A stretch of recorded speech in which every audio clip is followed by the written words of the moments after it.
Good evening, everybody. Very good evening, ma'am. So, though only 3 of you have joined, I think we should start now. Okay. Let me share my screen.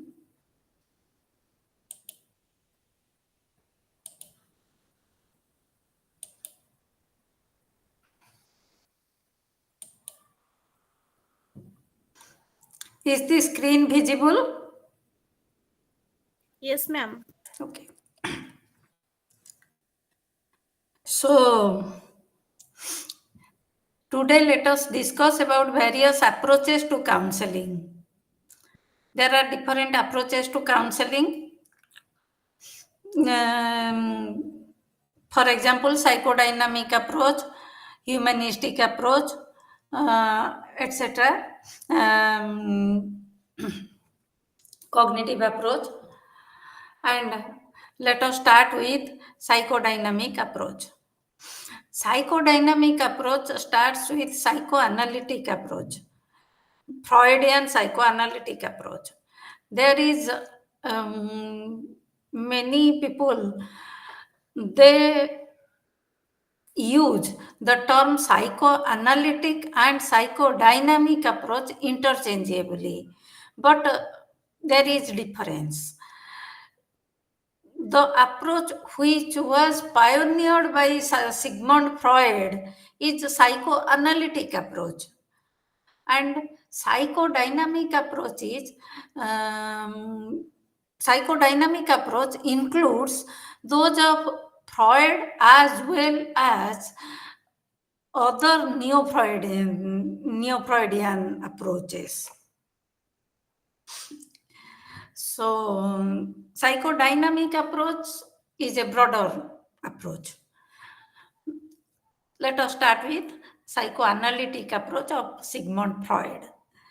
So, Sigmund Freud talked of the importance of the unconscious mind and internal mental processes in development of psychopathology. So, psychoanalytic approach emphasizes on the role of unconscious mind and internal mental processes in psychopathology. So, Freud emphasized on childhood experiences. According to him, the unconscious mind can be uncovered by using the techniques of pre-association, dream analysis, Freudian sleeps, etc. So, by analyzing the dreams experienced by the patient or client, or by analyzing the content of what the patient or the client speaks to the counselor, etc., we can reach the unconscious mind of the patient or client.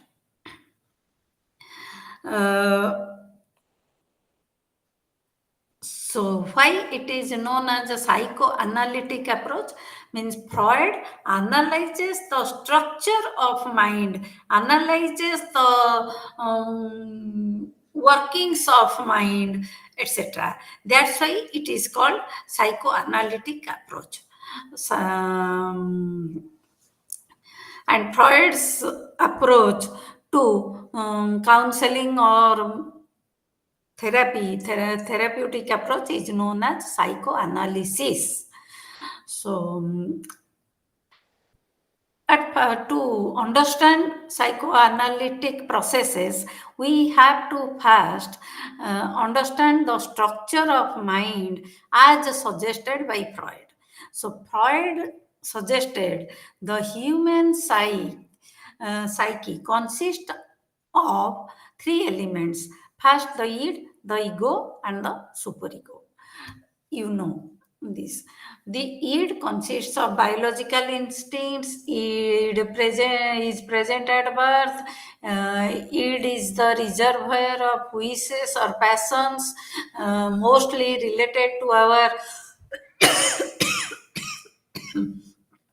sexual excuse me, to our sexual and aggressive drives. Id is irrational, and id strives for immediate gratification of um, instincts without considering for consequences. So, immediate gratification of desires is the goal of the id, and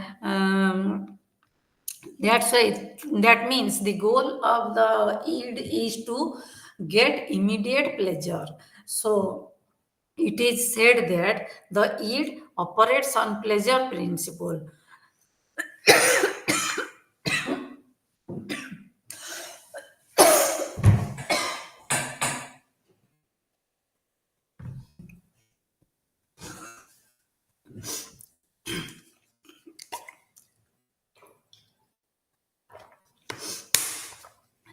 And the id has its energy when the id either fulfills its desires or suppresses its desires, whatever it may be.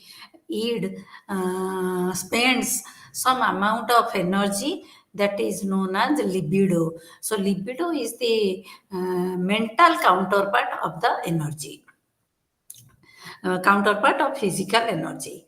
So, the id has its own characteristic way of processing information, and its style is known as primary process. The second part of the personality or mind is called the ego, and ego ensures that we must find ways to meet our basic needs. So it wants to fulfill its desires. That means our basic needs are to be satisfied, but all due to societal demands, it is not possible to satisfy our needs immediately.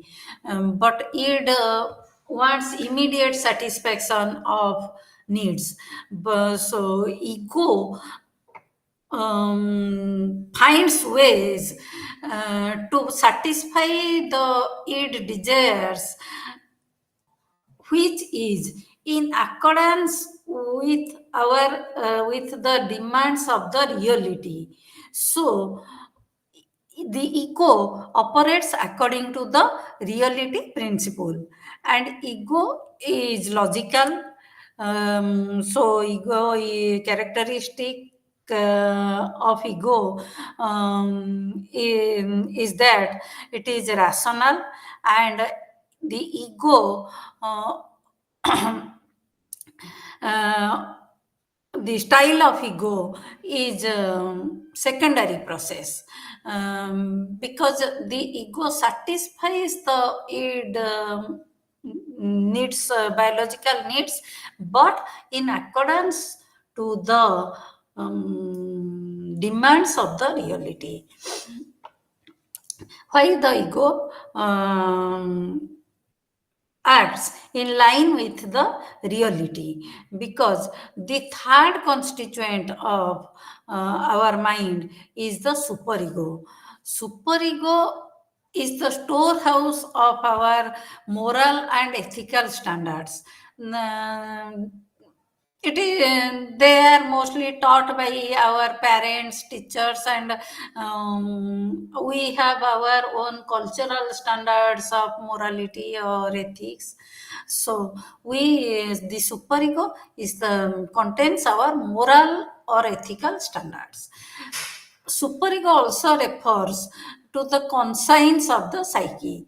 So when we do something wrong and our ethical and moral standards are violated, the superego generates guilt. We feel guilty due to the presence of our conscience, that is due to our superego. So superego operates according to the moral principle. So the standards of the superego is not in line with the way the id wants to satisfy the needs. The id wants immediate satisfaction, but always it is not moral, or it is sometimes it is immoral. So there is constant conflict between the id and the superego. That's why the ego has to mediate between the standards of the superego and on one hand, and on the other hand, the our basic needs or the needs of the id. So the ego balances between these two components, that is id and superego. So the ego satisfies the desires of the id, but according to the real situational demands of the real world. So uh, if the ego mediates between the id and superego successfully, the individual is well adjusted. But if the ego is unsuccessful, either the id or the superego becomes so strong, the individual then has adjustment problems. The balance will be disturbed. The second concept advocated by Freud is levels of consciousness. So Freud describes three different layers of consciousness: conscious, preconscious or subconscious, and unconscious. So the conscious mind is the part of the mind about which we are aware at a particular time.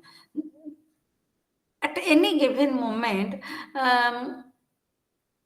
the person is conscious of something. Suppose I ask you, what is your name?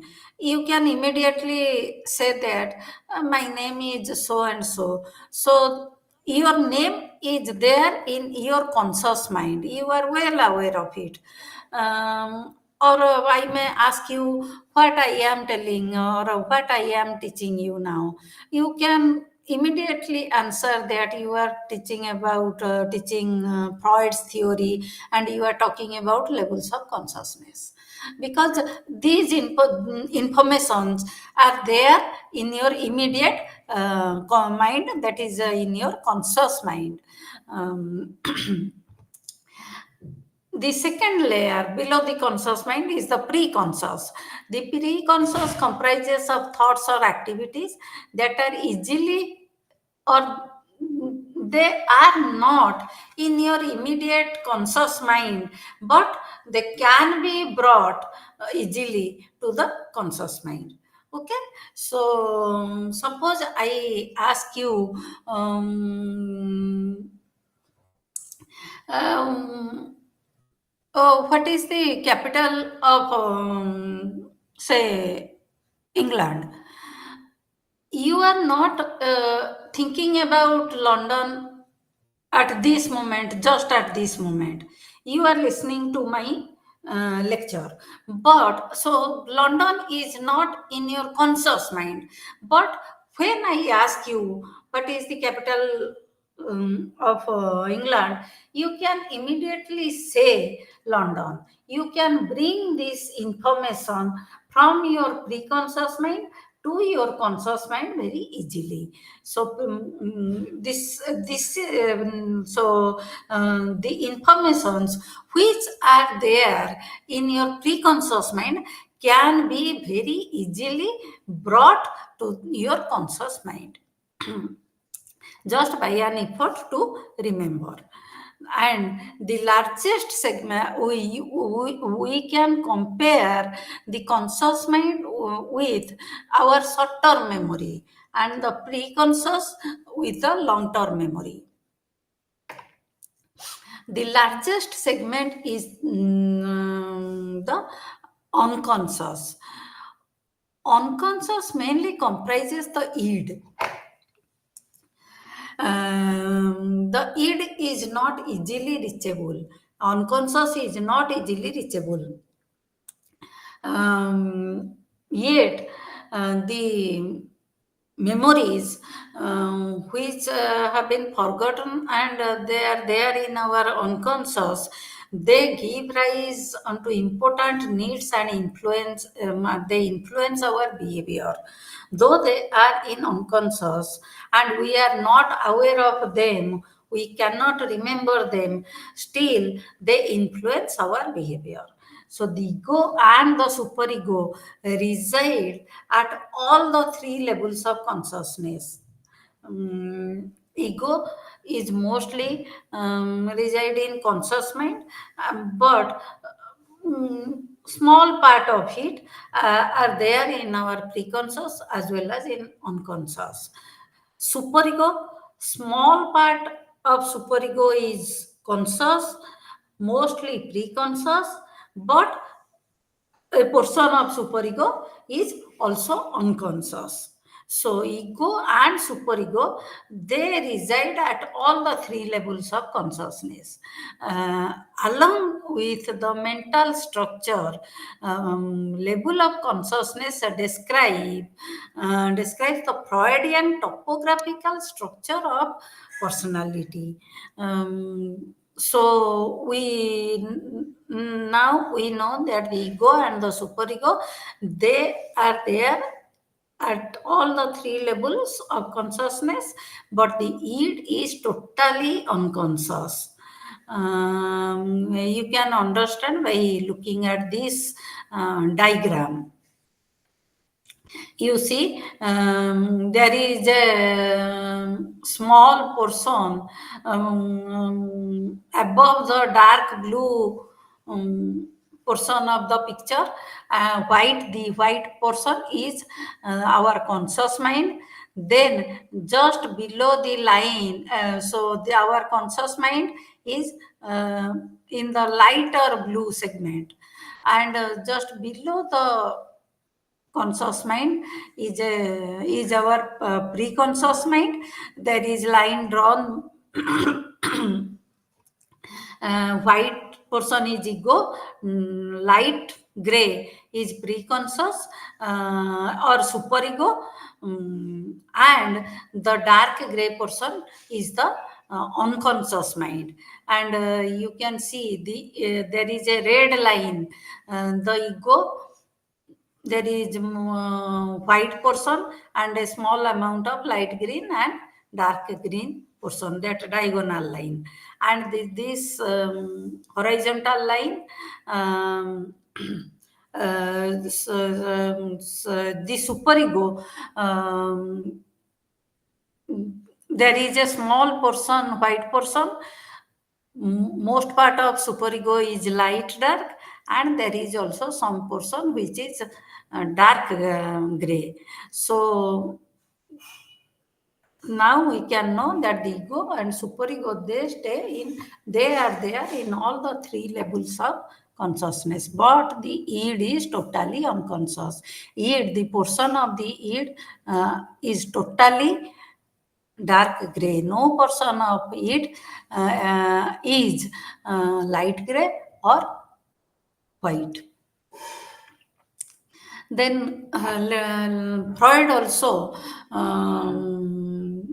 discusses about the stages of our personality development.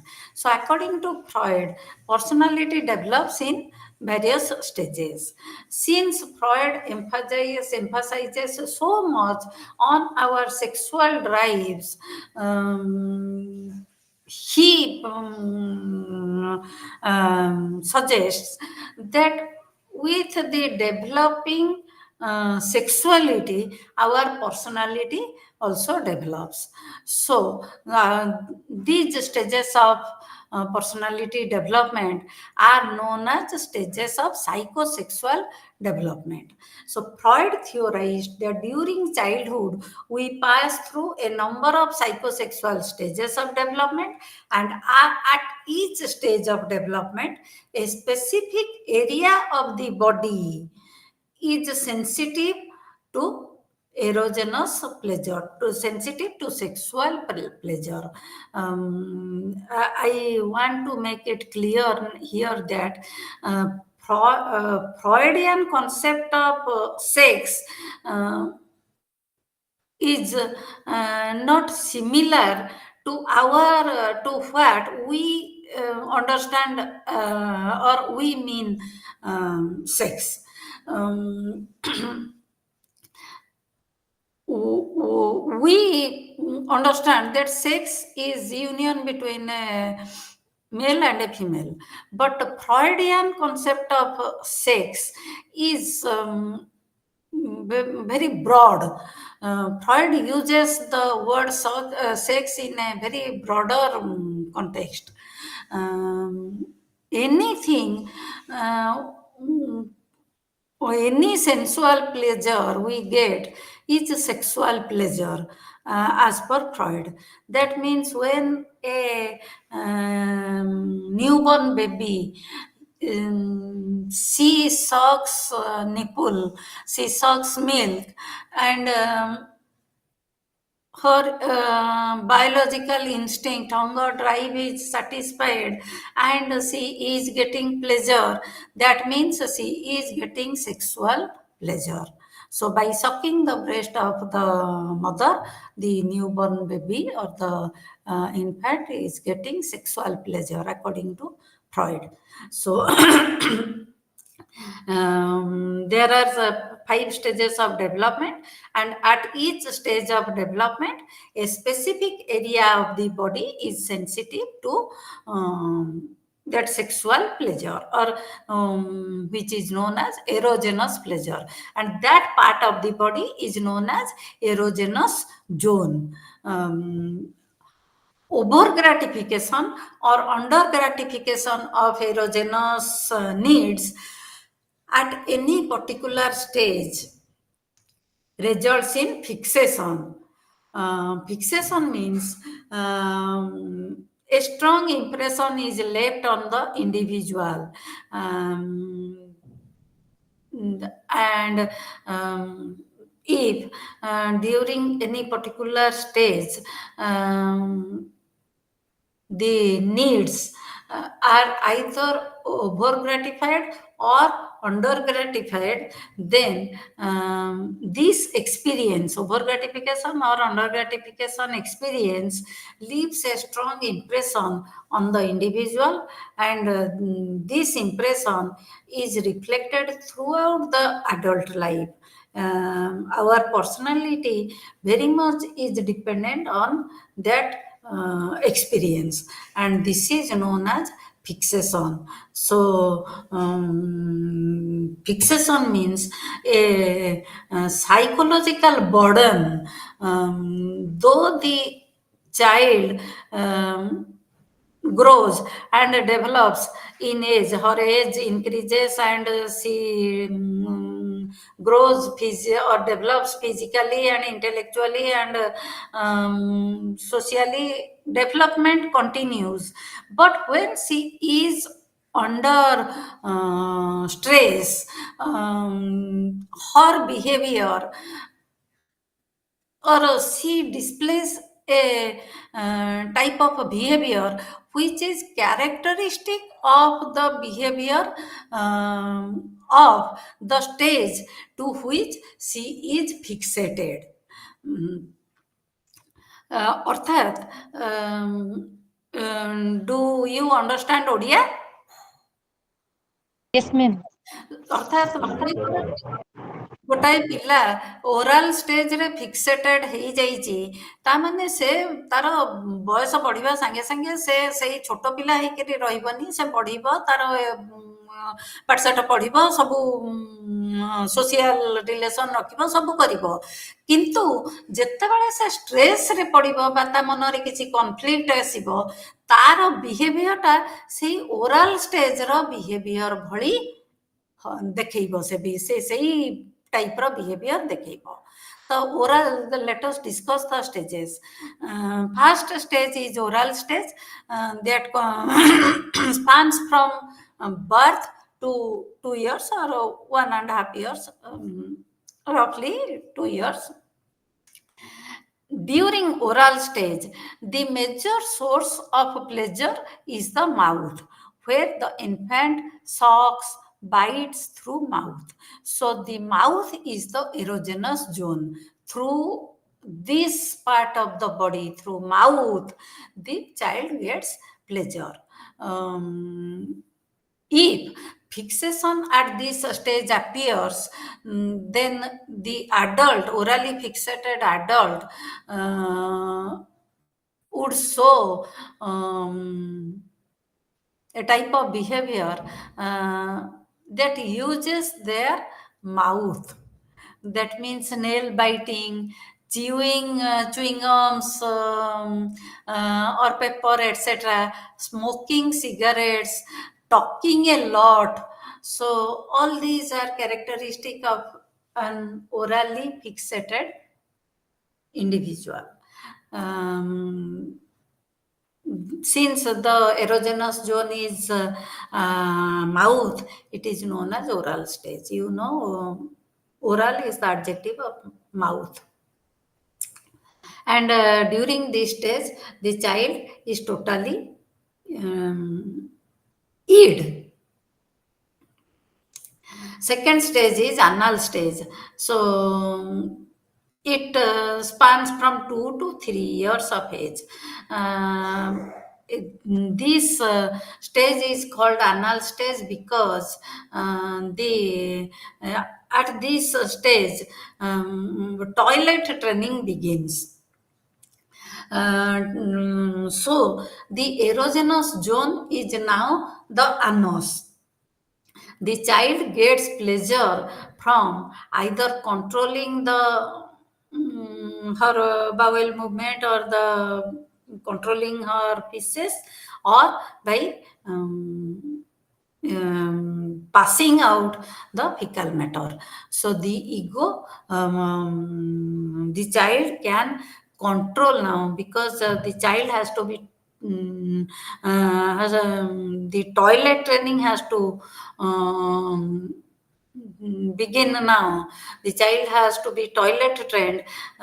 She cannot pass pieces anywhere and everywhere she wants. She has to know to use the toilet in a particular manner, and she has to know to go to the toilet when she feels the pressure.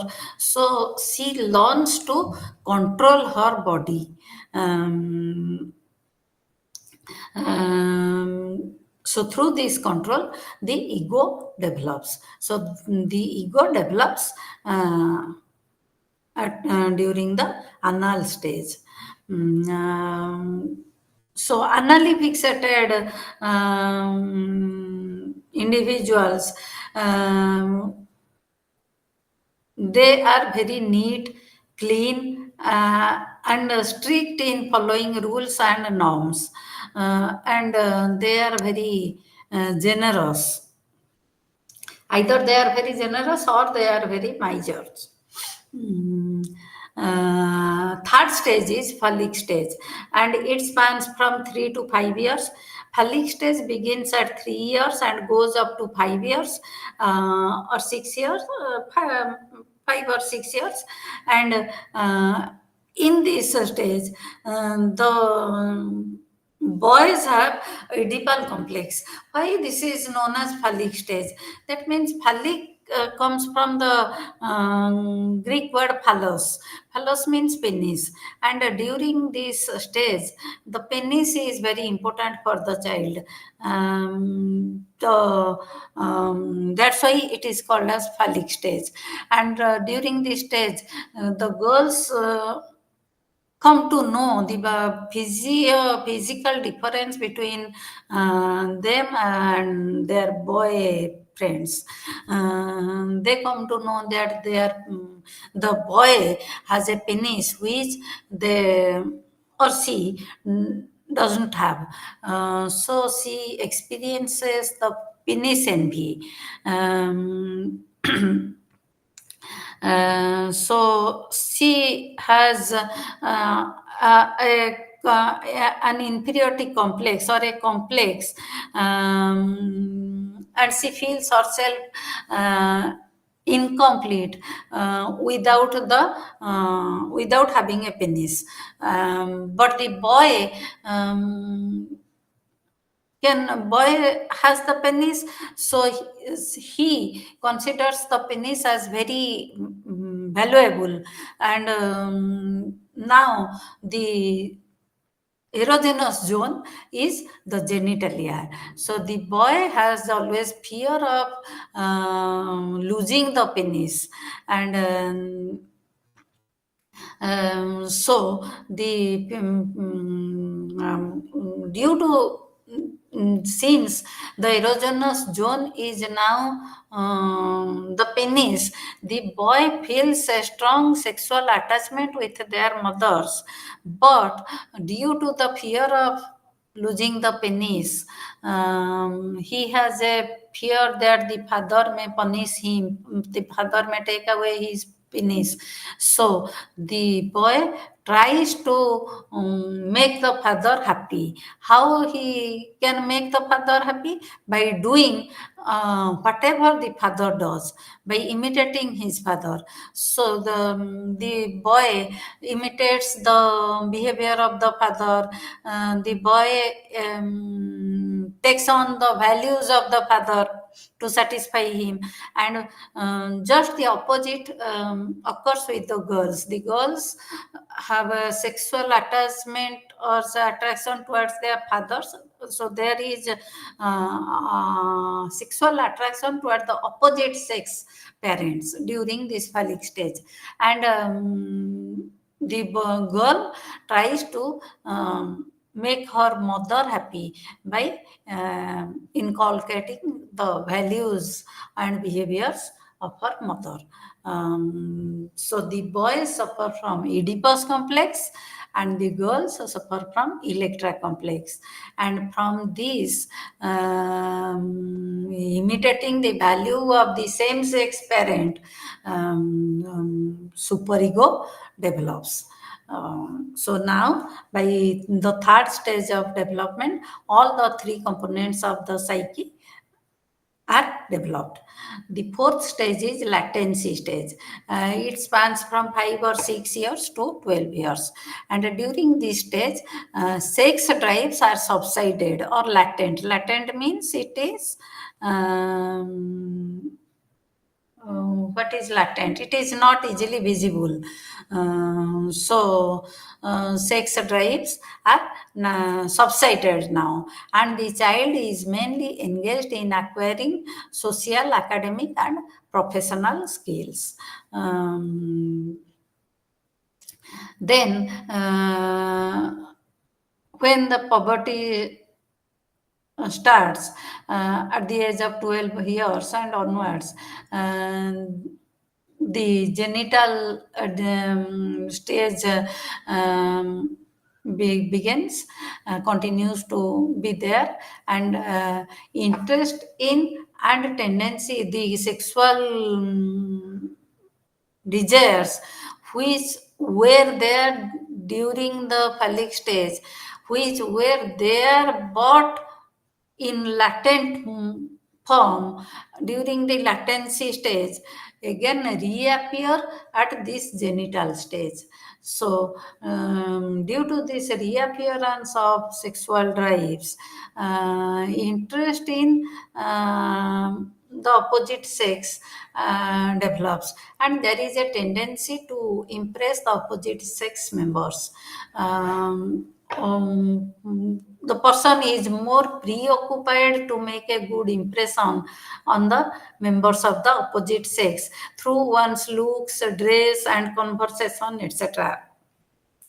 Um, each stage of development is important for a healthy adjustment, and fixation at any stage may result in formation of psychopathological behavior. The fourth concept, which were discussed by Freud, is the defense mechanisms, or we can say ego defense mechanism.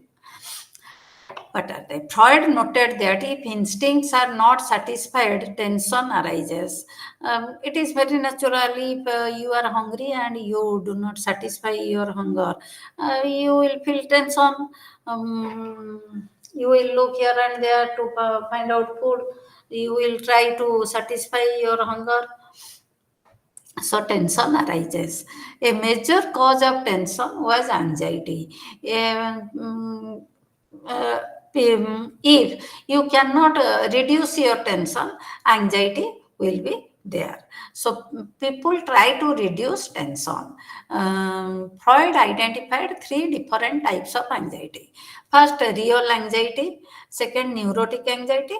And third, moral anxiety. Real anxiety are typically based on fears of real and possible events, such as a dog is running after you to bite you. Um, you will experience fear and anxiety definitely. So here the anxiety is real. Um, so the most common way of reducing tension from reality anxiety or a real anxiety is taking oneself away from the situation, running away from the dog, etc. Another type of anxiety is neurotic anxiety. This form of anxiety comes from an unconscious fear arising from the id impulses which are there in our unconscious mind. So you are not aware of the cause of the fear, but you experience the fear. You experience the anxiety, but you do not know why. So, because the cause of your fear is there in your unconscious mind, due to the arising due to the non-fulfillment of id impulses. Third type of anxiety is moral anxiety. Moral anxiety comes from a fear of violating values and moral codes, and these type of anxiety appear as feelings of guilt or shame. Um, and here there is conflict between the id and the superego, and the anxiety is produced. Anxiety is a threat to ego, so the ego tries to reduce the anxiety using some protective processes. But ego uses these processes unconsciously. Ego is not conscious of these processes, and these are known as how, suppose the id wants something, but the superego doesn't allow, or the superego prohibits id to prohibits the id from fulfilling this desire. So,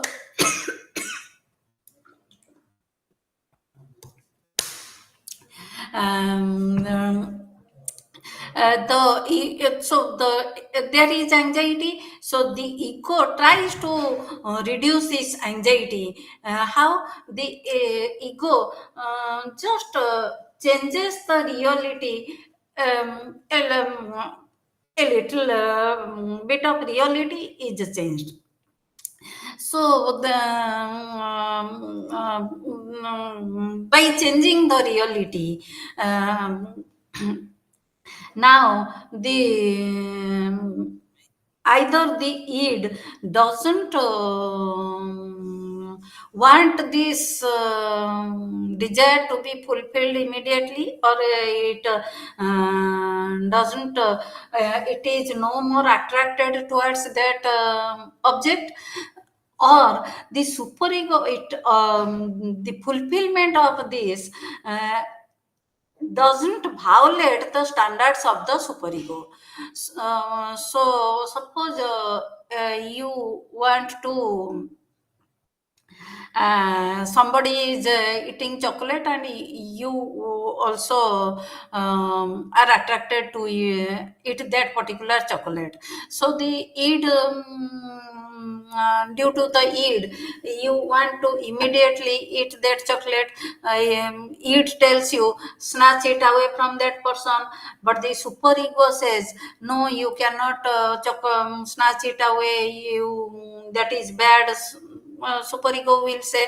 So the what the ego will do, the ego will change the reality. The ego will say that the chocolates are not good for health. So or the ego will say I don't like chocolate. Chocolate is not good for health, so you are no more attracted toward that chocolate. Or you may say, okay, you can think of eating chocolate in your fantasy. So the by fantasizing about the chocolate doesn't violate the moral standards of the superego. So the ego finds ways to maintain balance between these two by adapting defense mechanisms. So defense mechanisms are unconscious processes. So all defense mechanisms share two common properties. They often appear unconsciously. Defense mechanisms are unconscious mechanisms, and they distort, transform, or otherwise falsify reality. So they change the reality. There are several defense mechanisms as described by Freud: denial, displacement, intellectualization, projection, etc. Then psychoanalytic therapy. We we have come to know that um, uh, actually, when the ego cannot maintain a proper balance between the id and the superego, neurotic anxiety results. So neurotic anxiety, which is the source of which is in our unconscious mind, is the cause of our problems, mental problems. So what is the goal of psychoanalytic therapy or psychoanalysis? We have to know the cause of the anxiety.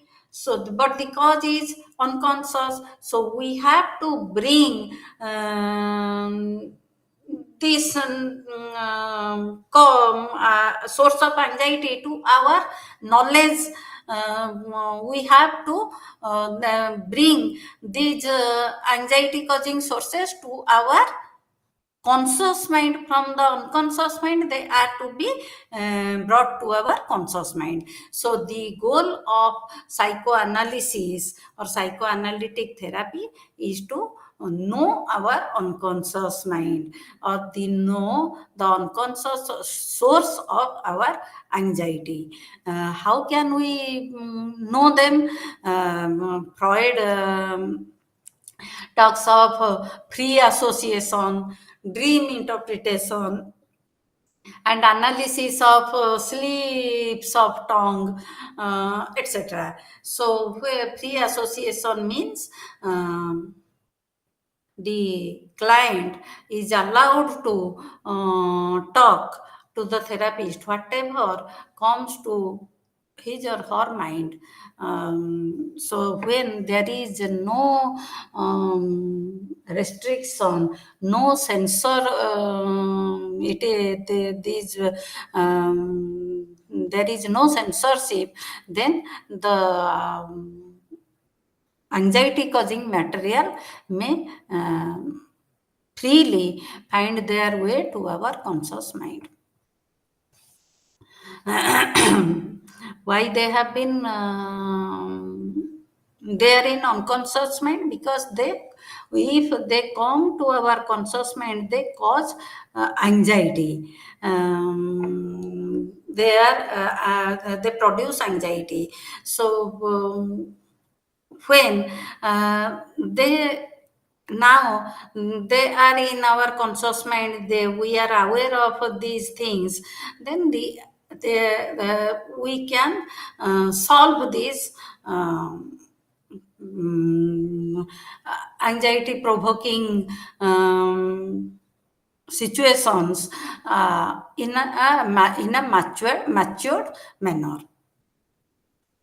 And evaluation, if we can do an evaluation of Freud's theory, Freud's hypotheses are neither verifiable nor falsifiable. He has used the concept of id, ego, superego. They are abstract terms, but in Freud's writing, you will feel there as if they are there somewhere in your brain, like your hippocampus or hypothalamus. And the theory is based on a few women patients, neurotic patients. So they are based on the experiences of some neurotic patients, and when we apply this theory to general population, we have to be careful. um, the theory overemphasizes the role of sexuality in human psychological development and experience. Then let us discuss about the neo-Freudian psychodynamic theories. So, who are the neo-Freudians? Freud, during his time, was attracting to many researchers, many practitioners, as a magnet attracts iron. So many people, were attracted. They came attracted by Freud's theory, and they came from various places and worked with him. And they were working with Freud, so they have their roots in psychoanalytic theories. But later, many researchers or many theorists, they broken away from these roots, psychoanalytic roots, because they were not in agreement with many of Freud's concepts. And Freud was a very dominant person. So he could not tolerate criticism. That's why those persons, they broke away from Freud, and they developed their own theories. These people are known as neo-Freudians.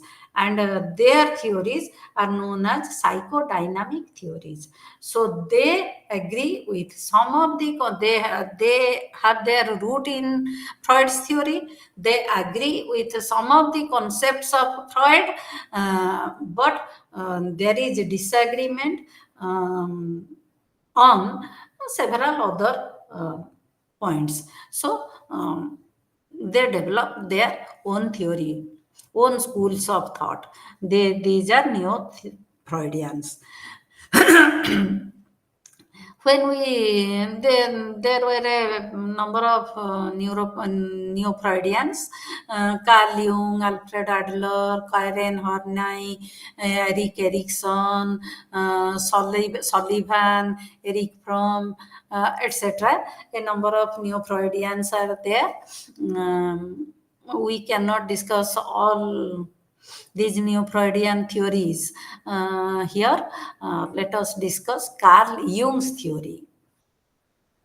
Uh, Carl Jung was greatly influenced by the concepts of Freud.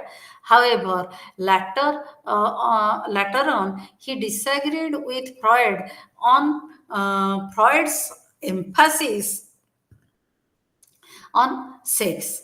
Jung agreed with Freud's conception about the nature of the ego, but disagreed with him about the nature of the unconscious. So, he agreed with Freud on ego, but about the nature of the unconscious, Jung has some different opinion. The psyche is the combination of the conscious and the unconscious, but Jung believed the unconscious mind held much more than personal desires, fears, biological urges, etc. According to Freud, the unconscious mind is full of our unfulfilled desires, seed desires, biological instincts, etc. So all these desires, needs are personal. But Carl Jung told the unconscious is much more than that. In fact, Jung talked of two types of unconscious. So Jung divided the unconscious into the collective unconscious and the personal unconscious. The personal unconscious is like the unconscious mind of Freud. It stores our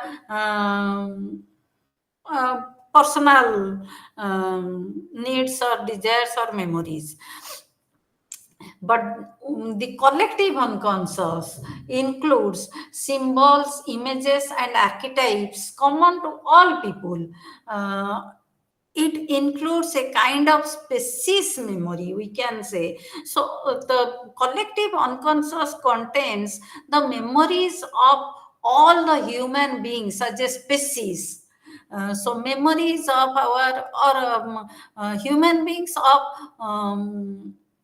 mm, all cultures and of all times, our forefathers also. So memories of ancient fears and themes that seem to occur in many folk tales of different culture. So these collective universal memories were called by Jung as archetypes. These archetypes motivate people to behave in a particular way in a particular situation. So archetypes are our actually our response tendencies, unconscious response tendencies. They guide the person to behave in a particular situation in a particular manner. Suppose in all cultures, at all ages, throughout the history, people respond similarly to a particular in a particular situation. Suppose there is a death in our family. So or there is a death in the family. People everywhere in the world, and throughout ages, people feel sad. This is the people are not happy. They are bereaved. So this particular situation, death of a family member, um, motivates people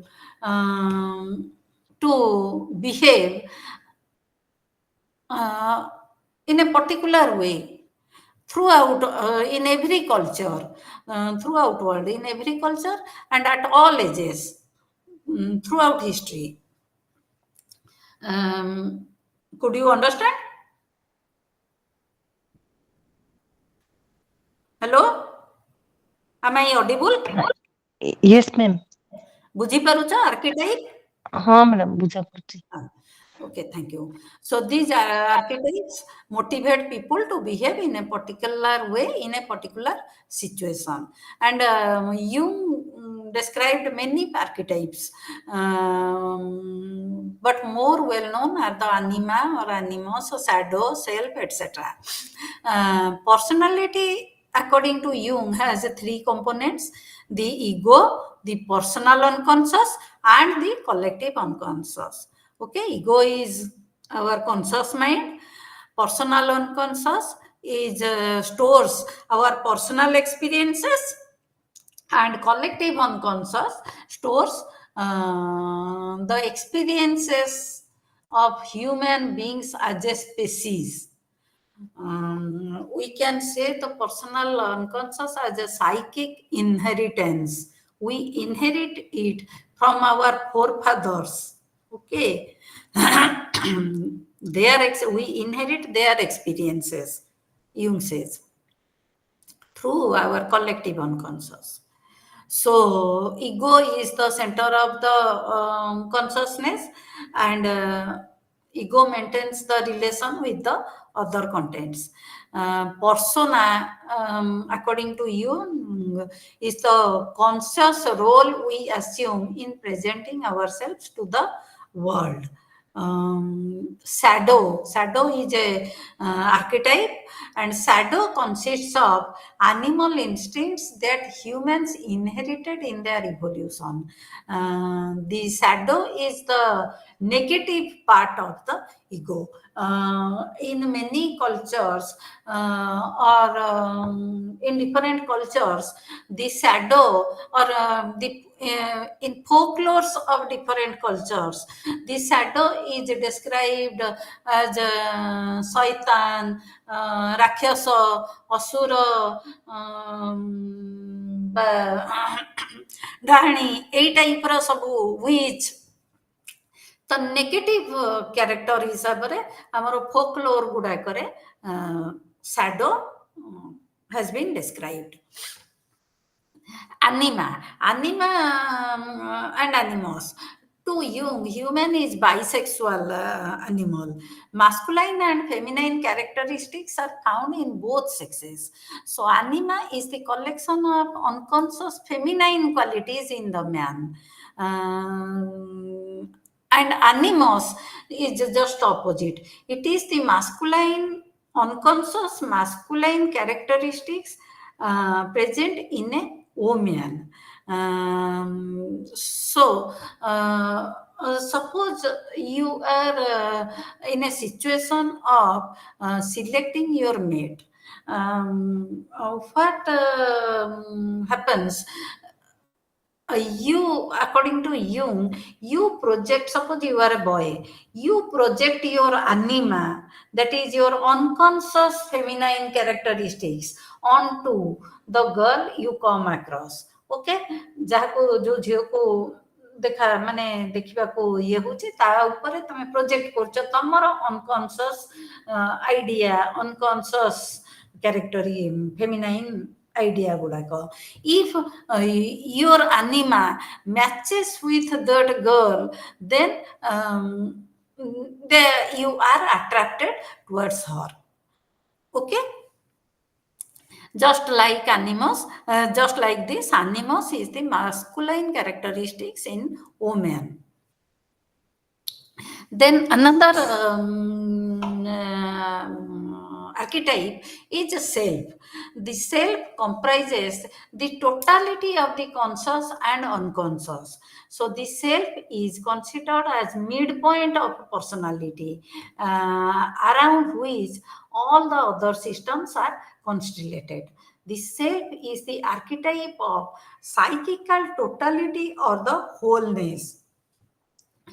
It motivates human behavior to become whole. So to integrate your unconscious with your conscious ego. Thus, a self is life's goal for which people strive constantly, but they rarely reach. They rarely achieve that wholeness. Um, and how can they strive to integrate their unconscious part with the conscious ego? How can they integrate them? Through the process of transformation, where the personal and collective unconscious are brought into consciousness to shape the whole personality.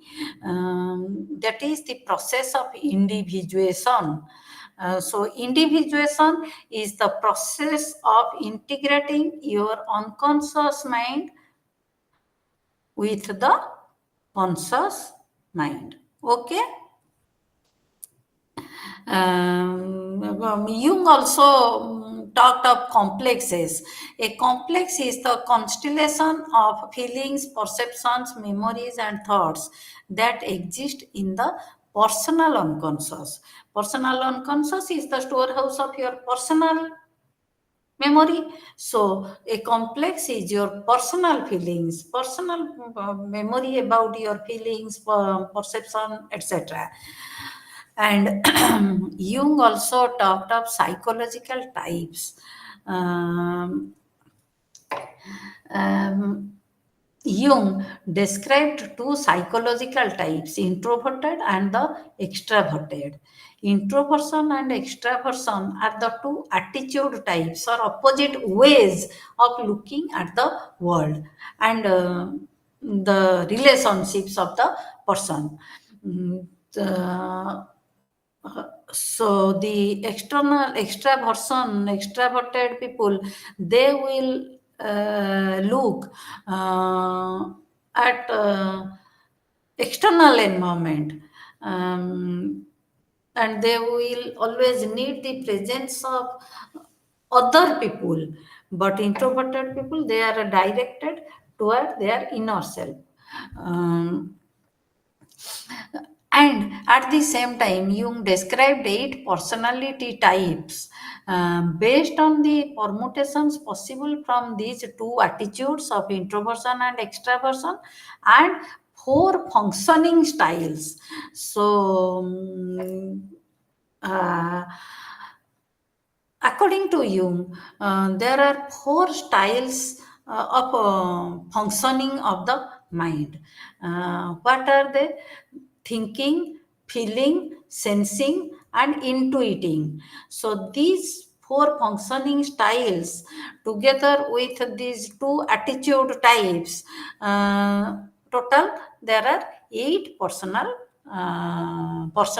types. Like introverted thinking, introverted feeling, extroverted thinking, extroverted feeling, like this. Then Alfred Adler was another neo-Freudian. Alfred Adler was a member and later on the president of Vienna Psychoanalytic Society, which was established by Freud. But he began to develop ideas that were different from those of Sigmund Freud. So he resigned. Freud didn't accept his ideas. So Adler resigned from this position of president of Vienna Psychoanalytic Society, and he terminated his connection with Freud's psychoanalysis. Adler formed his own group known as individual psychology. Basic concepts in Adler's theory. The basic concepts of individual psychology included the idea that human beings from the time of birth feel inferior due to their extreme dependence on others. We know when a child is born, he is very incapable. He cannot do anything. He depends on others for everything. So due to her extreme dependence, the child feels inferior, and the very this feeling of inferiority motivates the individual to strive towards mastery of the environment and other aspects, so that or to achieve superiority.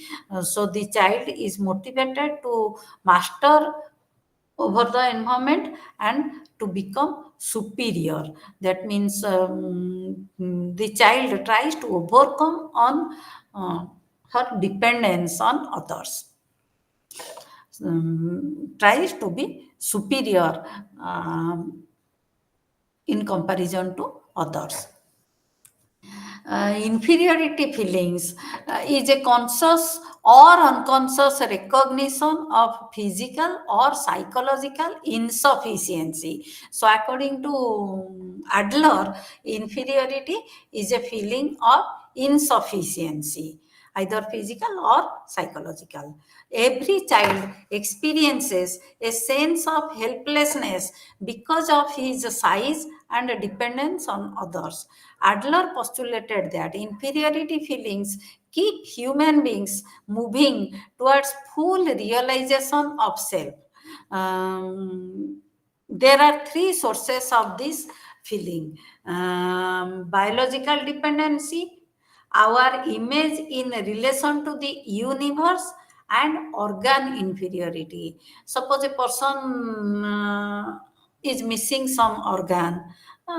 Suppose a child or a person has no hand, so he will suffer from organ inferiority. Those are who fall in sickness frequently, who become frequently sick, they also suffer from organ inferiority. So, inferiority feeling is not considered as abnormality. It is there, but motivation to inferiority feeling is the motivation to improve. So, for example, a child is motivated by a feeling of inferiority to strive for a higher level of development. Because of that feeling of inferiority, the child who was completely dependent on others tries to work, tries to do things on her own. So to overcome on her inability to do things. Second concept in Adler's theory is a superiority feeling. The inferiority feelings lead to attempt to achieve superiority.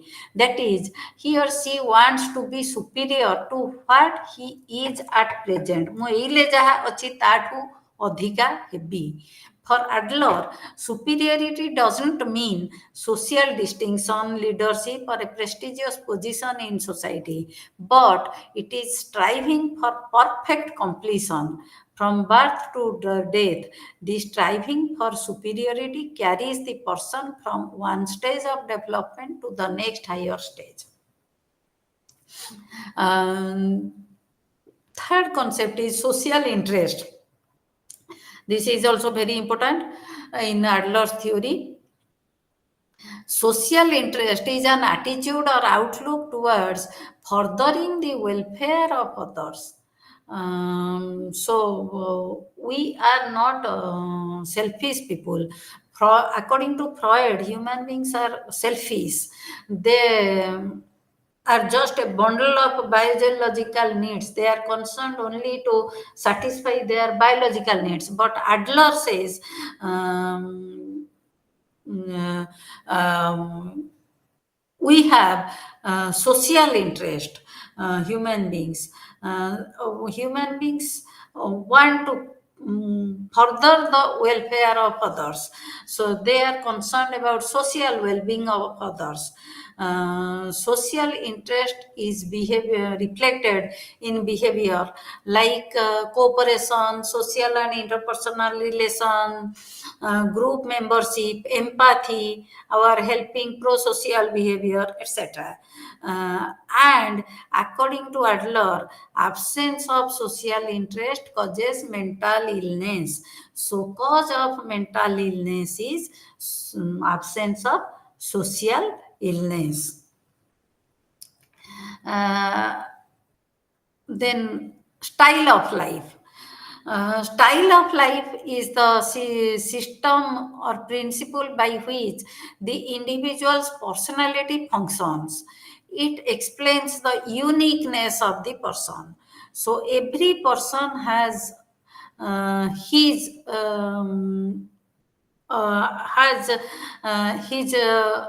her own goal, the superiority, and each one tries to achieve the same by different ways. So every person is unique. Every person has unique feelings of inferiority. He has unique goals जोटा ता पाई केवल माने तार personal goal and the style of life is also different. These different ways become style of life in course of time. This style of life determines how the person confronts the problem. Um, um,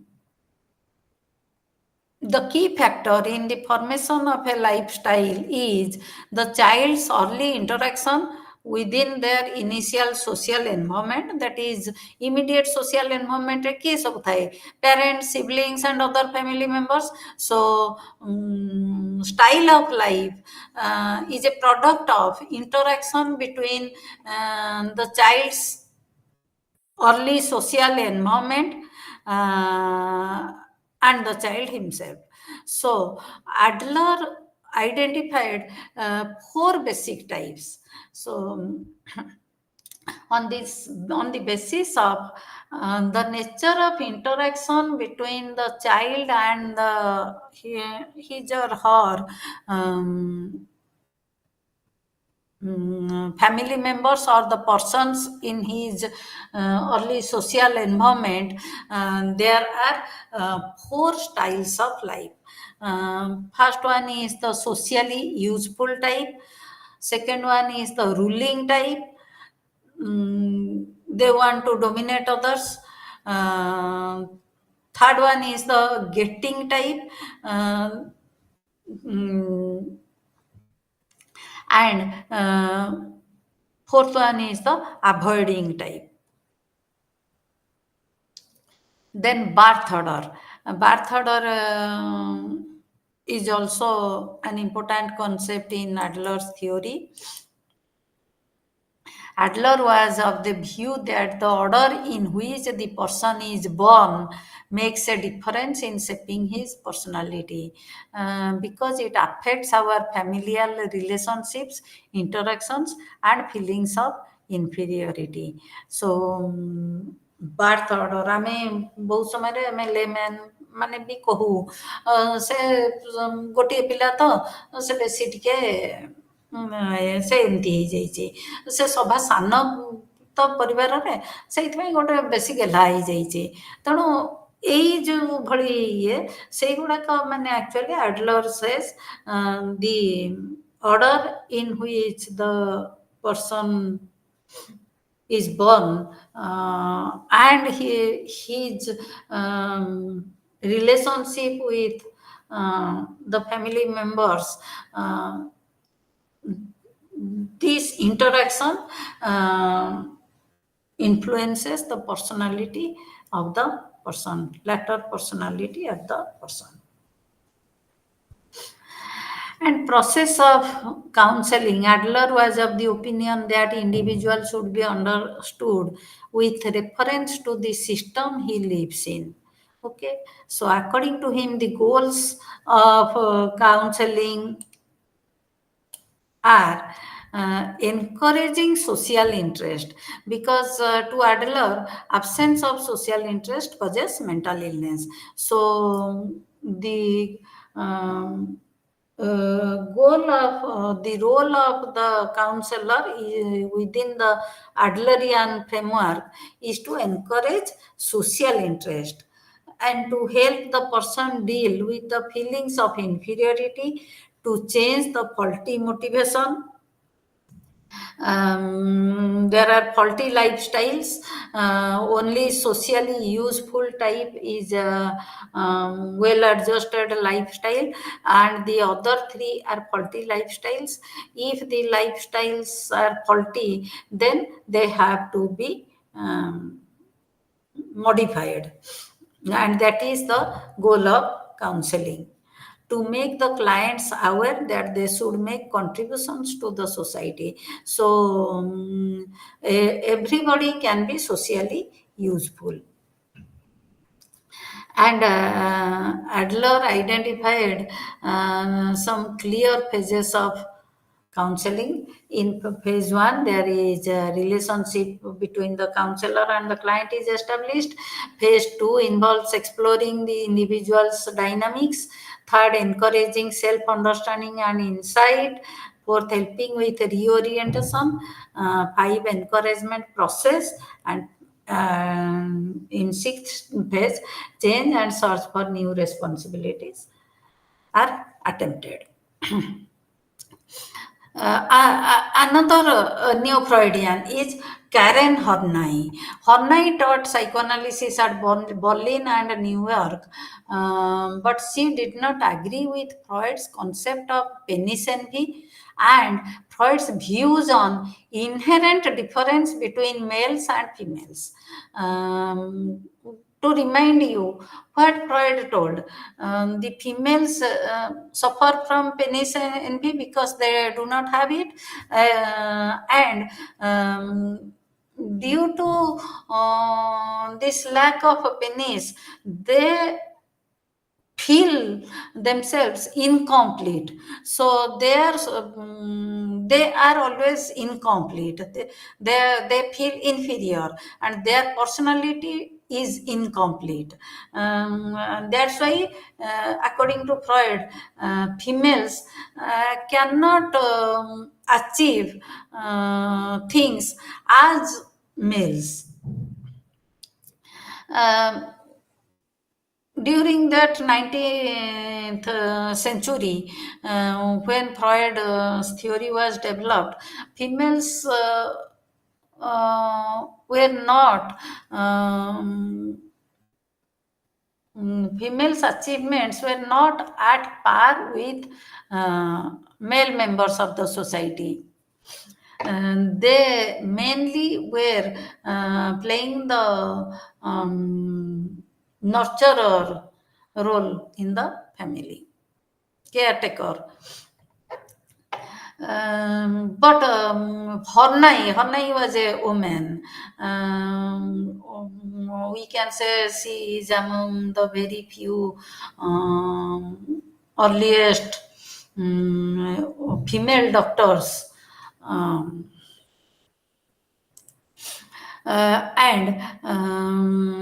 Horney told that there is no inherent difference between the males and females. So biological difference is nothing. The females do not suffer from penis envy, but Horney argued that males are envious of females because they do not have a womb. They do not have the capacity to produce offsprings. And they cannot give birth to a child. So they are incomplete. Whatever we see that females' achievement is lower to males, that is due to societal restriction, according to Horney. So, if social restrictions are not there, males and females at par with each other. And her school of thought is known as feminine psychology. So, feminine psychology gave a societal and cultural explanation for difference between males and females. I have already told you, to her, outside social and cultural restrictions, males and females are equal. So in Horney talks of basic anxiety. So in the context of basic needs and basic evils, children at the time of birth are helpless and lonely, so they need food, safety, love, care, warmth, etc. So, these are their basic needs. So, basic needs constitute the need for food, the need for safety, the need for love, care, warmth, etc. Children whose basic needs are met develop healthy self-concept, and they have healthy ways of interacting with others. But whose basic needs are not fulfilled, such children feel insecure in relations. That feeling of insecurity in relation is known as basic anxiety. So negative environmental factors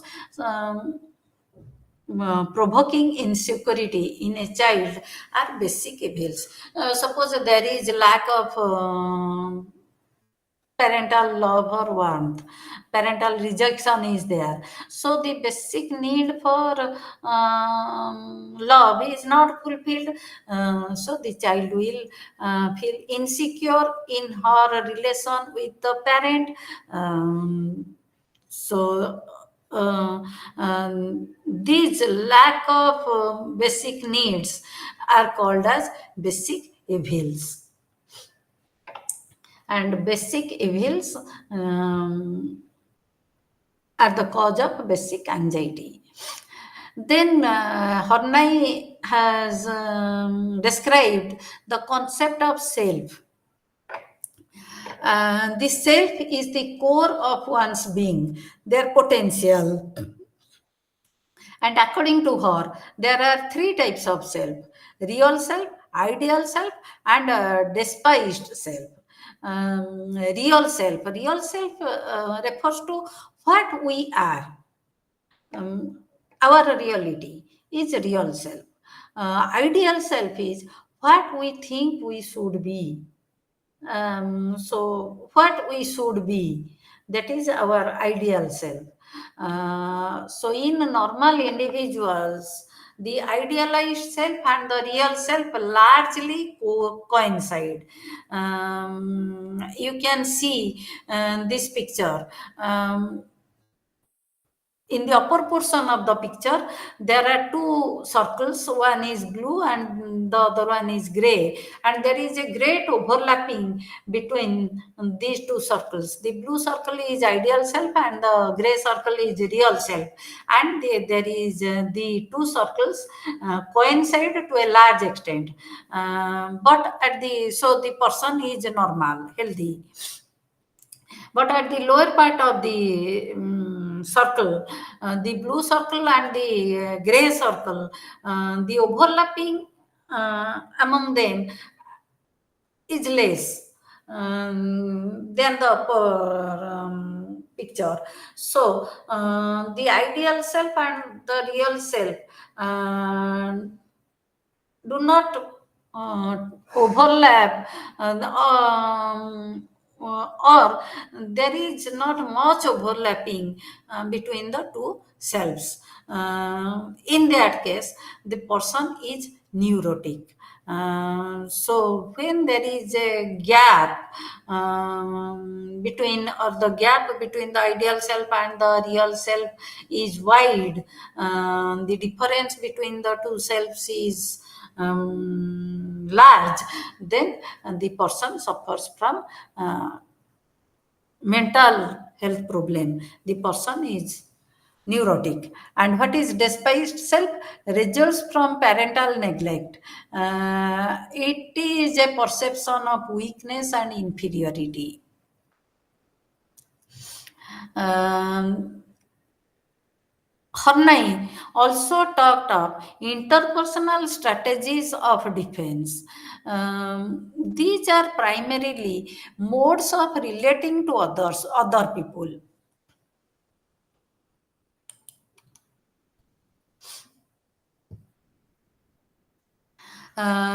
Three types of or three strategies are used by children to cope with the world and reduce their anxiety. Suppose why does a child experience anxiety? Because her basic needs are not satisfied. Suppose she is neglected, parental neglect or parental rejection is there.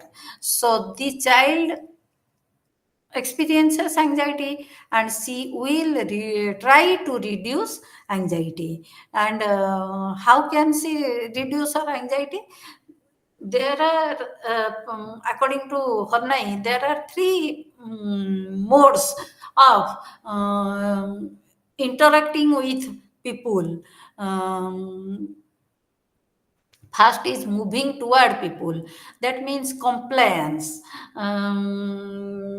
They do not express their independent wishes. They totally try to satisfy others. ଯାହା କହିବ ସେ ଲୋକମାନେ ସେଇଆ ହିଁ କରିବେ, କମ୍ପ୍ଲାଇ କରିବେ। ତାଙ୍କର ନିଜତ୍ୱ କିଛି ନଥାଏ, ନିଜର ଇଚ୍ଛା, ନିଜର ଆକାଂକ୍ଷା, ନିଜର ଇଏ ବୋଲି କିଛି ନଥାଏ। ସେମାନେ ପୁରା ଅନ୍ୟମାନେ ଯାହା କହିବେ ସେଇଆ କରିବେ। Compliance, moving toward people, they try to impress other people, so try to make other people happy. Second style is moving against people, hostility, aggression. They are assertive. The, so they will exploit others. Anyway, they will have what they want. So they are against people, hostile towards people. Third strategy is moving away from people. This strategy is characterized by indifference or detachment, avoidance.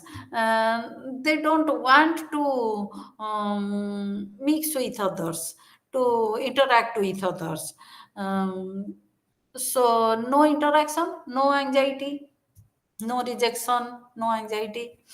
So they are detached. And at the first place, we may say that since there is a detachment or indifference, they do not feel anxiety. So that is a healthy way of interacting with others.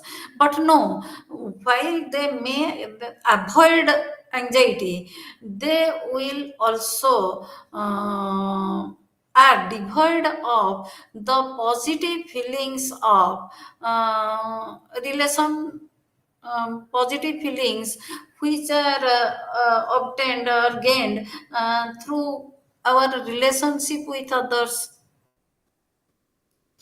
They cannot love others. They cannot help others. So these are positive feelings also. Then there are positive feelings also.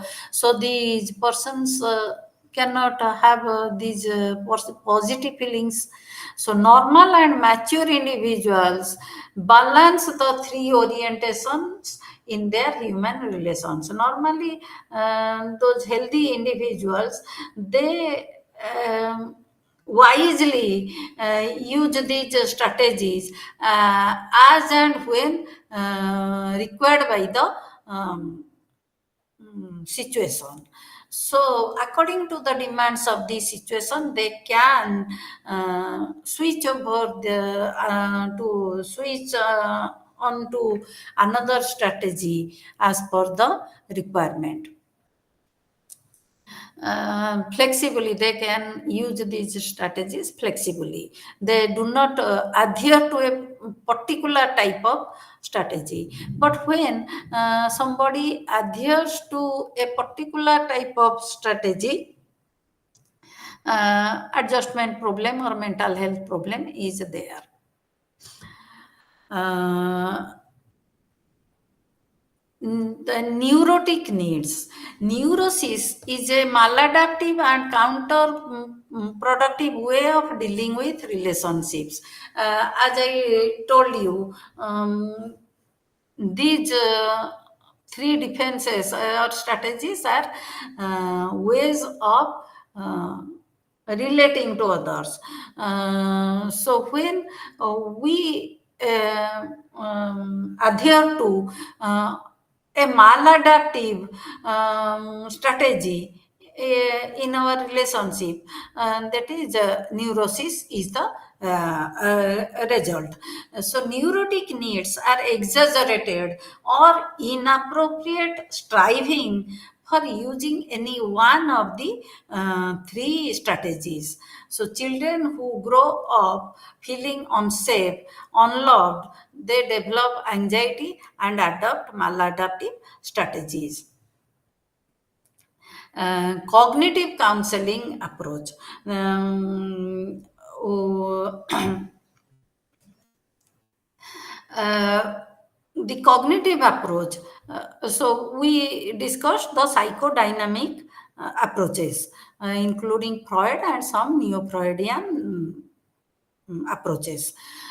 Cognitive counseling approach assumes that humans are thinking being. Humans can think. They are thinking being. They can think rationally or irrationally also, and can commit errors in thinking. So the ineffective behavior and emotional problems are viewed as result of faulty thinking. Um, there are two cognitive theories whose theories we can discuss here. First is Aaron Beck. Beck found that basic problem in depression is faulty cognitive processing. Beck theorized that many problems, especially depression, has origin in negative beliefs toward self. Uh, Not only self, towards world and future, which are towards the future also. And these negative beliefs are automatic, spontaneous, and see, they are uncontrollable. So the person suffering from depression, they have negative beliefs towards self, towards world, and towards the future, and these negative beliefs are automatic, spontaneous, and they seem to be uncontrollable. Let us discuss an example. Suppose we have a negative. I have a negative belief about myself. That is, I am worthless and ugly. I wish I was different. If I were a beautiful girl, if I were a brilliant student, all these are my negative views towards myself. Then negative views toward the world can be observed through or can be noticed from statements, people's statements like no one values me, no one loves me, people ignore me all the time. uh, so it is the person's negative view about the world, about how others treat him, how the world treats him, and a negative view about the future. I am hopeless because things will never change or things can only get worse. So the person is very pessimistic. He or she only sees the negative aspect of the future. So the counselor and client try to find out the reason for the problem with the help of this triad. So this triad that is known as cognitive triad. Um, Negative views, they have three components: negative views about the world, first component is negative views about oneself, second is negative views about the world, and the third is negative views about the future. The negative views or negative schema, which are schema means our a framework within which we framework for our belief, our perception, etc. So the negative schema, which are contributed by and in turn contributed to our cognitive contribute to our cognitive biases, result in emotional disturbances. So when we are dominated by our negative schema, everything is negative for us, and we have also cognitive biases, mistaken perception or mistaken thinking, that is cognitive biases, result in emotional disturbance. So every emotional or mental problem uh, has the root cause of uh, mm, thinking wrongly or perceiving wrongly, wrong thinking, maladaptive thinking. There are several types of cognitive errors. Cognitive errors means a distortion of facts. The fact is something else, and you distort the fact, distorted perception of the reality. This is cognitive bias. Cognitive biases are cognitive errors, which are wrong interpretation that is given to any event. There are several types of cognitive errors, which are there are several types. Selective abstraction means the person focuses only on certain details and ignores the other detail. Just we notice some element of a situation, ignoring the other elements. Dichotomous thinking. Here, the thinking is either or type. That means the things are either completely good or completely bad. That is also an error in thinking. That style of thinking is erroneous. Overgeneralization, making sweeping conclusions based on a single event. ଗୋଟେ event ଗୋଟେ ଇଏରେ ମୋର ଟିକେ ଖରାପ ହେଇଗଲା, ମୁଁ ଗୋଟେ ୱାର୍ଥଲେସ୍, ମୋ ଦେଇ କିଛି ଭଲ ହବନି। ଆଜି ଗୋଟେ ଦିନ ରୋଷେଇରେ ମୋର ଲୁଣ ଅଧିକା ହେଇଗଲା, ମୁଁ ଗୋଟେ ବ୍ୟାଡ୍ କୁକ୍, ମୁଁ କେବେ ଭଲ ରାନ୍ଧିପାରେ ନାହିଁ। So this is an example of overgeneralization. Then magnification. Magnification means exaggerating the importance of an undesirable event. and minimization means underplaying the significance of a positive event.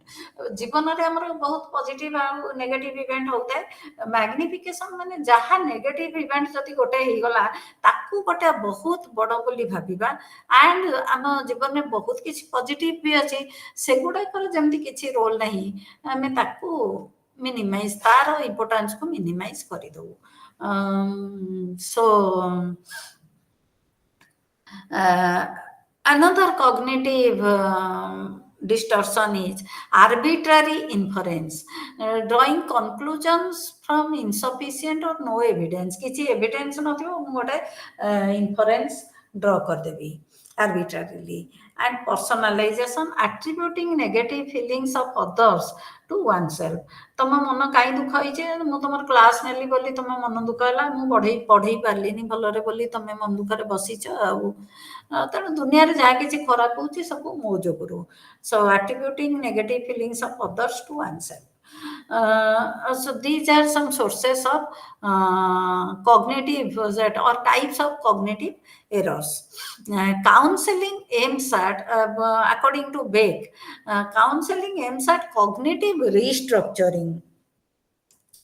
The first step towards this involves the counselor's attempt to understand how the client is thinking. So the person tries to know how the client is thinking. This is possible from client's description of the problem. If it is observed that negative or dysfunctional or irrational thoughts are causing disturbances, these are explained to the client in the second step. He is made aware about this, and finally more adaptive alternatives, alternative patterns or structures are discussed between client and counselor. So three stages. In the first stage, counselor tries to know how the client is thinking. Second, in the second step, whether it is assessed, whether the client's irrational thoughts or dysfunctional thinking are causing disturbances, and if it is so, it is explained to the client. And the third step, more adaptive alternative patterns of thinking are taught to the client. Second cognitive psychologist is Albert Ellis. Albert Ellis talked of rational emotive behavior, which is known as REBT. This therapy is very popular also.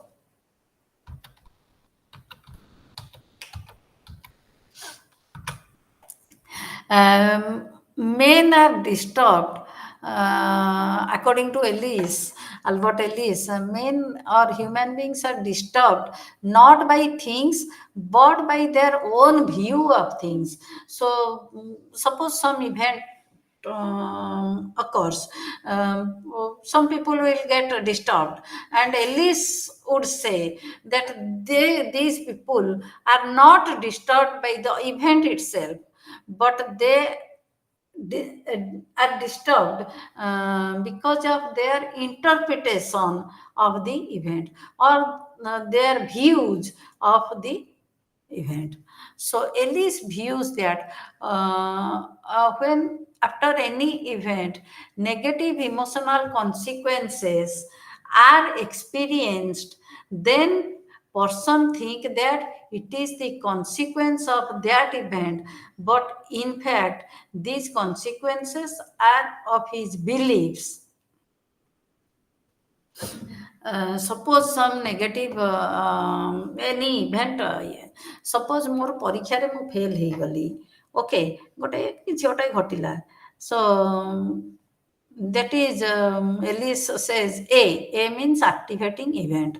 So activating event occurs.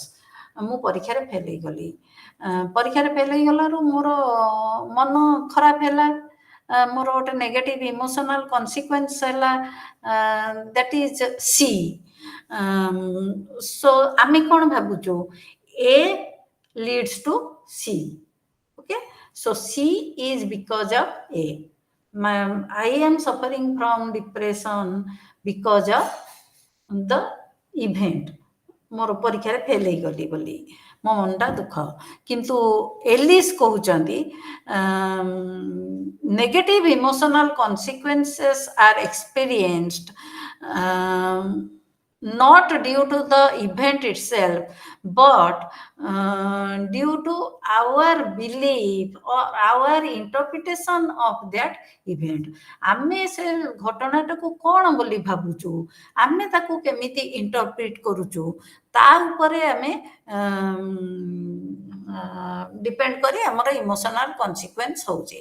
Suppose ମୁଁ ପରୀକ୍ଷାରେ ଗୋଟେ fail ହେଇଗଲି, ମୋ ମନ ଦୁଃଖ ହେଲା, ତ actually ପରୀକ୍ଷାରେ ଫେଲ୍ ହେବା ଯୋଗୁରୁ ମୋର ମନ ଦୁଃଖ ହେଇନି, ମୋର ମନ ଦୁଃଖ ହେଲା ପରୀକ୍ଷାରେ ଫେଲ୍ ହେଇଗଲାରୁ ମୁଁ ଭାବିଥିଲି ଯେ ମୁଁ ନିଶ୍ଚୟ ପାସ୍ କରିବା କଥା, ମୁଁ ନ ପଢ଼ିଲେ ବି ମୁଁ ପାସ୍ କରିବା କଥା, ମୋର ଗୋଟେ ଏଇଭଳି ଗୋଟେ ବିଲିଫ୍ ଅଛି। ତ ସେଇ ବିଲିଫ୍ ଯୋଗୁରୁ ମୋର ମନଟା ଦୁଃଖ ହେଉଛି, ମୁଁ ପାରିଲିନି, ମୋର ତେଣୁ ମୁଁ ଆଇ ଆମ୍ ୱର୍ଥଲେସ୍, ପରୀକ୍ଷାରେ ଫେଲ୍ ହେଇଗଲେ ହେଇଯିବାଟା ଗୋଟେ ମାନେ ମୁଁ ବିକଜ୍ ଆଇ ଆମ୍ ୱର୍ଥଲେସ୍, ସେଇ ଯୋଗୁରୁ ମୁଁ ମନ ଦୁଃଖ ହେଉଛି। ବା ମୁଁ ତ ପରୀକ୍ଷା ମାନେ ପାସ୍ କଲିନି, ମୋ ଦେଇ ଆଉ ପାଠଶାଠ ହବ ନାହିଁ, ପରୀକ୍ଷାରେ ପାସ୍ କରିବା ମୋ ଦେଇ ହବ ନାହିଁ।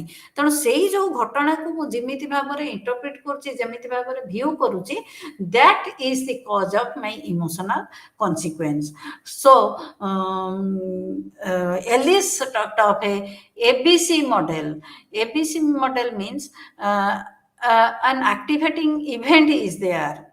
Okay, then how do we interpret that event, our views about that event, that is our belief, B. So A leads to B, then our B leads to the consequence or conclusion. And in a therapeutic situation, Ellis says ABCD. Ellis suggests an ABCDE model. That is, A is the activating event or adversity. A leads to belief about event or belief about adversity. B leads to the emotional consequences. C, that is C. So A leads to B, B leads to C. Then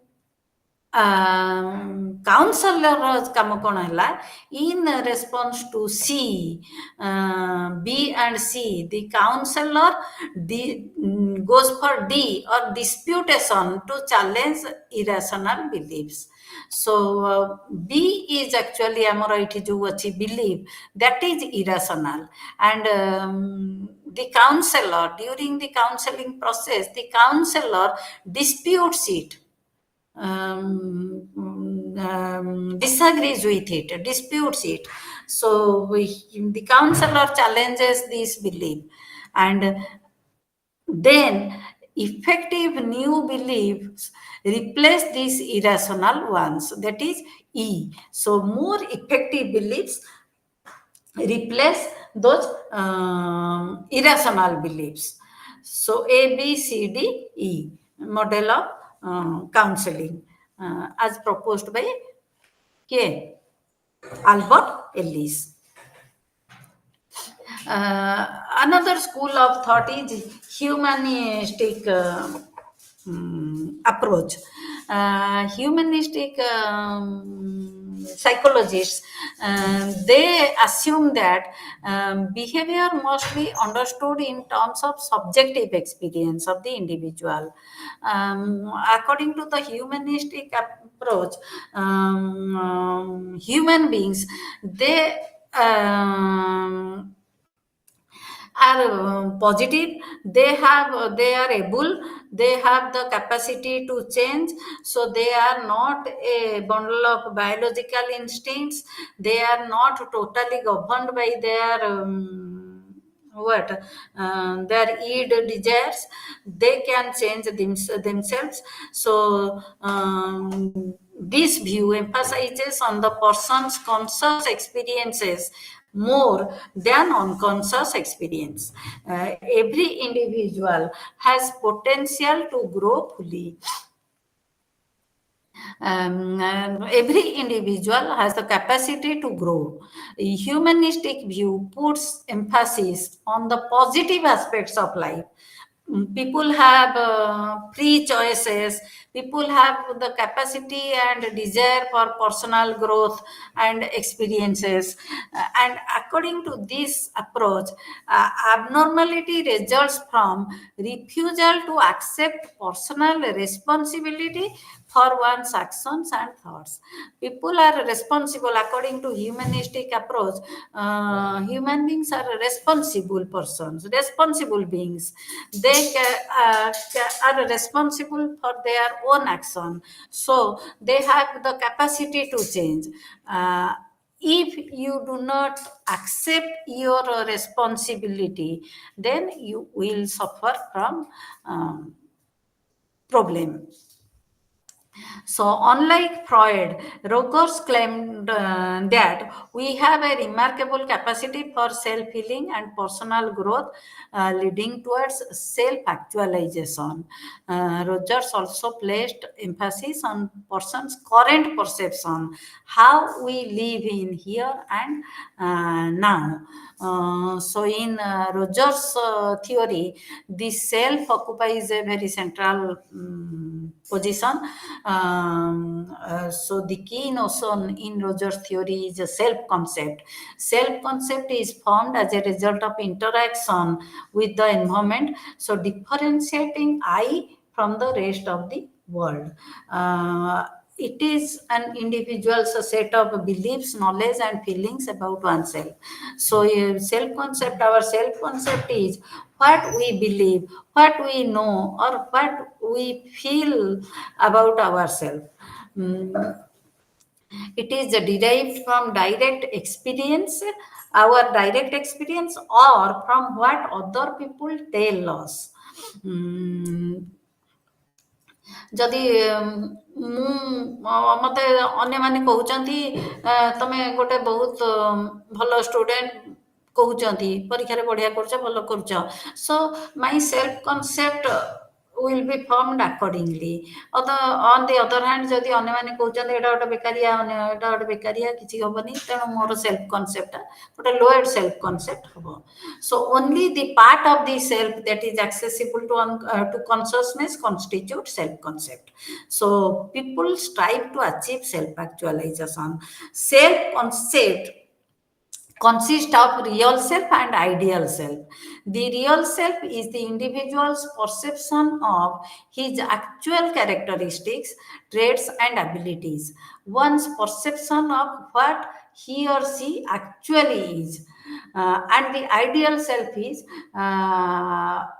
individual perception of what he or she should or would like to be, what I would like to be. That is my ideal self. Ideal self primarily comes from important, significant persons in our lives, most often the parents.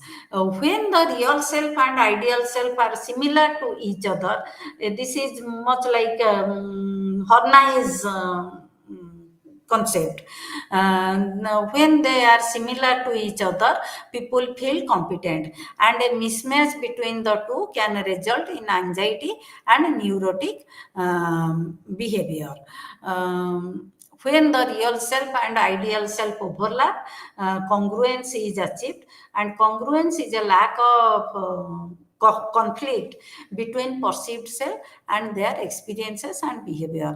And when there is a gap between the real self and ideal self, there is incongruence. And when there is incongruence, we experience anxiety, and we want to reduce that anxiety by defense mechanism. Rogers suggests two defensive processes. One is denial, and the other one is distortion. This is like incongruent gap between the self. Real self and ideal self, and congruent means the overlap is more. And fully functioning person is another component in Rogers personality theory. It is the person's behavior which is in line with the self-actualization tendency. So the person who is in the process of self-actualization, that is integrating the real self and the ideal self, is said to be a fully functioning individual. And Rogers in prescribed person-centered therapy or person-centered counseling to deal with mental health problems. In person-centered therapy, the focus is on person's growth and not on his problem. And Rogers believe that the success of therapy depends upon two important aspects: therapist's personal characteristics and therapeutic relationship with the client. And to achieve these three things are necessary: empathy, unconditional positive regard, and genuineness. um, Positive regard refers to being loved and accepted as who one is. It is warmth, affection, love, and respect that comes from significant others. When that love comes unconditionally, I am accepted for what I am, then this is unconditional positive regard. Very often parents give us positive regard, but it is conditional to our fulfilling of their desires. Suppose ସେମାନେ କହନ୍ତି ତୁ ଯଦି first ହବୁ ମୁଁ ତତେ ଭଲ ପାଇବି, ମୋର ସୁନା ପିଲା ତୁ ହବୁ, ତ ଏଇଭଳି କଣ୍ଡିସନ ରଖନ୍ତି। ତ ସେଇଟା conditional positive regard, that is they impose conditions of worth on children, and these are conditions under which the child will be accepted or loved. This is conditional positive regard.